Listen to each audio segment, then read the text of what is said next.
So you got to make sure it says USP on it, So USP grade or pharmaceutical grade, that's really extremely important. And then you can start with lower doses. Again, not medical advice, ask your doctor first, but you can start in very low doses and titrate slowly up. So I started really with about, 5 milligrams a day, and I'm currently taking between 6 and 10 milligrams a day. We also have to keep in mind the half-life of methylene blue, which is somewhere between 5 to 7 hours. So some people will take it twice a day. For me, I mostly only take it once a day. Keep in mind, this is an average half-life, and this might vary from person to person. So I would usually take methylene blue in the morning, somewhere around 9 a.m. And if, on occasion, I would take a second dose around, 1 p.m. or so. I don't take it much later than that. Initially, I dosed it twice a day, with the second dose being closer to the evening, and it does disrupt my sleep. Not everybody feels that way.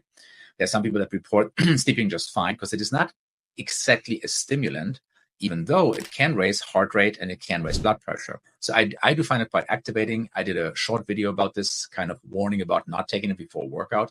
I did that at one time, and I definitely had a very significant increase in heart rate and blood pressure and felt lousy. So I think this is not a great supplement or medication to take before a workout. I would wait at least 2 to 3 hours before training, or take it about an hour after. I work out in the morning, so for me, I usually work out first and then take it afterwards.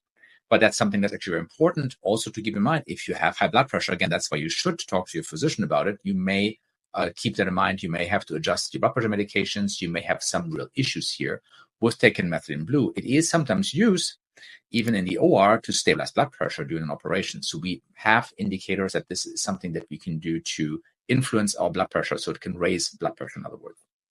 So then again, half-life of 5 to 7 hours, dosing depending on that. I think taking a once-a-day dose is probably sufficient. But again, you can also take, if your dose, let's say, is somewhere around 10 milligrams, you can take 5 milligrams at 8 a.m., another 5 milligrams at noon, and that'll really extend it until the late afternoon in terms of its efficacy.